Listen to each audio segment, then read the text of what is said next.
கிறிஸ்துவுக்குள் அன்பானவர்களே, உங்களை சந்திப்பதில் மகிழ்ச்சி அடைகிறேன்.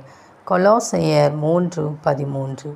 ஒருவரை ஒருவர் தாங்கி ஒருவர் பேரில் ஒருவருக்கு குறைபாடு உண்டானால் கிறிஸ்து உங்களுக்கு மன்னித்தது போல ஒருவருக்கொருவர் மன்னி.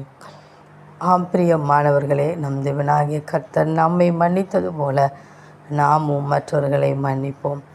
இந்த உலகத்திலே ஒருவரை ஒருவர் நாம் தாங்க வேண்டும். ஒருவரை ஒருவர் நாம் ஜெபத்திலே தாங்கி நடத்தும் போது தேவனாகிய கர்த்தர் அவர்களுடைய குறைபாடுகளையும் மன்னிப்பதற்கு நமக்கு அதற்கேற்ற மனநிலையை தருவார். குறைகள் இல்லாத மனிதர்கள் இல்லை. இந்த நாட்களிலே நாம் மற்றவர்களை மன்னிக்கும் போது நம்முடைய மனதிலிருந்து கசப்பான எண்ணங்களை எடுத்து எரியும் போது தேவனாகிய கர்த்தர் நம்மை குறித்து சந்தோஷப்படுகிறார். எனவே ஒவ்வொரு நாளும் பிறர் செய்த குற்றங்களையும் குறைகளையும் மன்னித்து அதை மறந்து கடந்து போவோம். அப்பொழுது தேவன் நமக்கு செய்த இரக்கமும் நமக்கு பாராட்டின தயவும் பெரியதாய் நம் வாழ்வில் கடந்து வரும்.